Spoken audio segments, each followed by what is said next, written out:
target kita untuk menjadikan Pak Anies Rashid Baswedan sebagai Presiden Republik Indonesia tahun 2029. Akhirnya bermetamorfosa menjadi partai politik dengan nama yang sama. Jadi namanya Partai Gerakan Rakyat. Deklarasi Gerakan Rakyat dari Ormas menjadi Parpol dilakukan setelah dalam penutupan Rakernas Gerakan Rakyat di Jakarta Ahad 18 Januari 2026. Seluruh delegasi yang hadir menyetujuinya sekaligus menunjuk Ketua Umum Gerakan Rakyat, Ormasnya ya, Syahrin Hamid sebagai Ketua Umum Partai Gerakan Rakyat. Dengan perlindungan Tuhan Yang Maha Kuasa dan dengan mengucapkan Bismillahirrahmanirrahim, Perkumpulan Gerakan Rakyat mendirikan sebuah partai politik dengan nama Partai Gerakan Rakyat. Setuju? Kedua, mengangkat dan mengesahkan Saudara Syahrin Hamid sebagai Ketua Umum Partai Politik Gerakan Rakyat untuk masa bakti 2026-2031. Setuju? Syahrin Hamid yang dikenal sebagai juru bicara Anies Baswedan dalam pidato perdana sebagai Ketua Umum Partai Gerakan Rakyat secara terbuka mengakui arah perjuangan partainya selain mewujudkan keadilan bagi seluruh rakyat Indonesia, juga mematok target menjadikan Anies Baswedan sebagai calon presiden pada Pilpres 2029. Bahwa sudah jelas arah perjuangan kita ke depan, bahwa di seperti apapun Anies Baswedan adalah gerakan rakyat dan gerakan rakyat adalah Anies Baswedan. Dengan deklarasi Partai Gerakan Rakyat, maka dalam 2 hari berturut-turut ada 2 partai baru yang dideklarasikan. Hari Sabtu 17 Januari 2025, Partai Gema Bangsa dideklarasikan dengan sangat megah di Jakarta Convention Center. Partai ini dipimpin oleh Ahmad Raufik yang sebelumnya menjadi Sekjen Partai Perindo, pimpinan Haritanu Sudibyo. Dan ini kalau kita lihat komposisinya, ini ya memang ada sempalan dari Perindo, ada Nasdem, ada juga dari, nah ini karena ini Sekjen Ketua Umum maupun partainya adalah kader Muhammadiyah, jadi dari partai waktu itu apa ya, Partai Matahari Bangsa ya, yang sebelumnya didirikan oleh para aktivis Muhammadiyah itu. Dalam pidatonya, Raufik secara tegas menyatakan partainya akan mendukung Prabowo Subianto sebagai calon presiden pada Pilpres 2029. Nih, kalau netizen selalu menyebutnya ini cair, ini barang gitu ya. Jadi dari sisi arah dukungan, 2 partai yang baru berdiri ini sangat berbeda.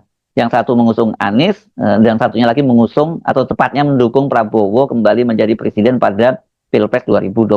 Dan kalau itu terwujud, berarti kontestasi Pilpres 2024 itu setidaknya akan kembali mengulang kontestasi Pilpres 2024.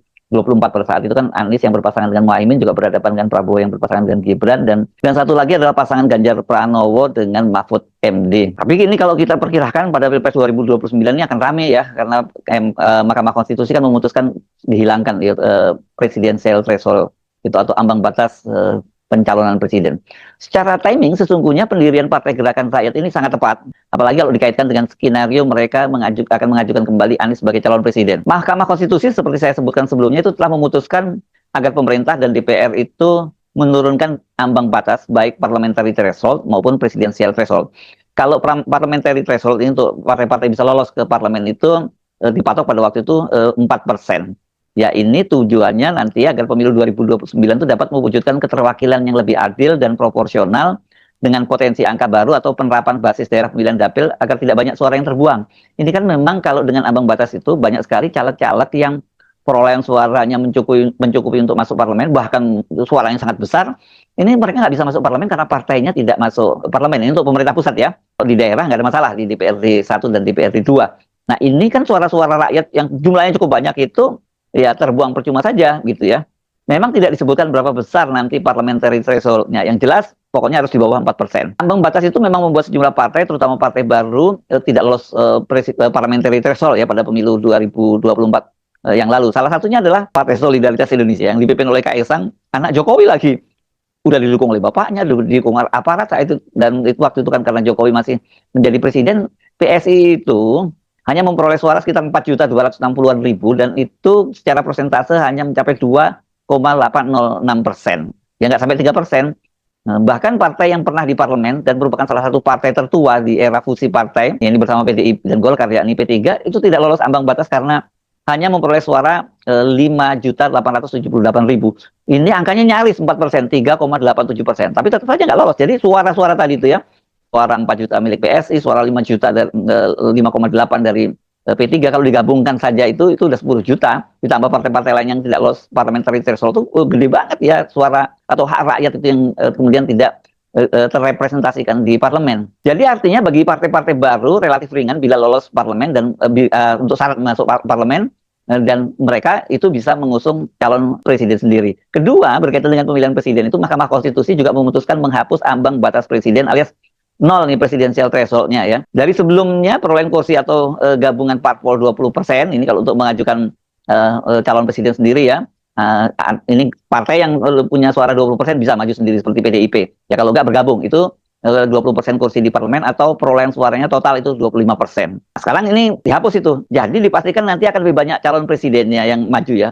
Belum jelas dengan dihapuskan itu apakah berarti semua partai termasuk partai yang tidak lolos parlemen bisa mengajukan calonnya. Kendati soal parliamentary threshold dan presidensial threshold dibuat ringan, tapi justru masalahnya itu sebenarnya adalah adalah persyaratan mendirikan partai di Indonesia yang sangat-sangat berat ya. Kalau nggak dibantu oleh pemerintah, nggak dibantu oleh KPU dan sebagainya, sebenarnya banyak partai-partai yang tidak lolos untuk persyaratan itu. Bahkan partai-partai lama pun kalau persyaratannya sangat rigid ditentukan nggak bakal lolos. Nah soal ini sudah sejak awal disadari oleh Syahrin Hamid. Ini dia menyatakan bikin partai di Indonesia itu sangat berat, bahkan terberat di dunia. Bahwa mendirikan partai politik di Indonesia ini, dan mungkin bisa dicek di seluruh negara barangkali. Halo teman-teman, berjumpa bersama saya di Politik Dangi. Ya, ini sangat luar biasa sekali bagaimana gebrakan hebat dari Anies Baswedan ya. Baru lahir sebagai partai saja, Gerakan Rakyat ini sudah mengusung Anies Baswedan sebagai presiden di 2029 nanti, teman-teman. Ini sangat mantap ya, bagaimana partai baru Anies yang baru lahir ini ya, dari berbentuk ormas sekarang menjadi sebuah partai. Ini tentu mempunyai perjalanan panjang ya, karena ke depan pasti ada pendaftaran di KPU, verifikasi KPU ya, dan ini sangat-sangat melelahkan pastinya. Namun kalau kita melihat bagaimana para simpatisan Anies ya, saya yakin ya Anies akan mampu untuk membawa Gerakan Rakyat menjadi sebuah partai yang definitif ya. Dan kalau kita melihat bagaimana para pendukung Anies ya tidak sabar. Dan kalau kita melihat Anies Baswedan ya, tokoh yang menjadi ikonnya Gerakan Rakyat ini, teman-teman, sebab beliau adalah tokoh inisiator terbentuknya Gerakan Rakyat ini bersama dengan Syahrin Hamid ya dan kawan-kawan relawan ya. Gerakan Rakyat ya, partai yang baru didirikan ini ya mengusung Anies Baswedan. Walaupun saat ini Anies bukan menjadi ketua umum ya, tentu ke depan pasti Anies akan menjadi ketua umum ya, karena beliau lah ikonnya. Dan kalau kita melihat teman-teman bagaimana gerakan-gerakan masyarakat yang paling bawah ini tentu sangat tidak sabar ya untuk bergabung di Gerakan Rakyat. Pemilu 2029 nanti ya semoga Gerakan Rakyat bisa mengikuti kontestasi ya.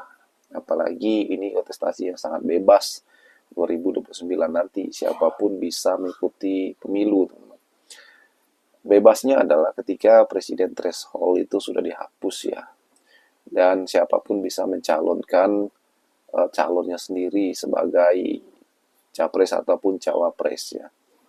Dan ini adalah kesempatan bagi Anies menunjukkan jati diri beliau, walaupun kalah di Pilpres 2024 kemarin.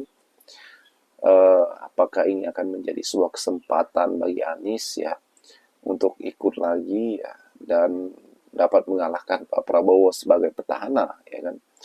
Bagaimana menurut kalian? Kita diskusi di kolom komentar. Sampai jumpa lagi. Salam.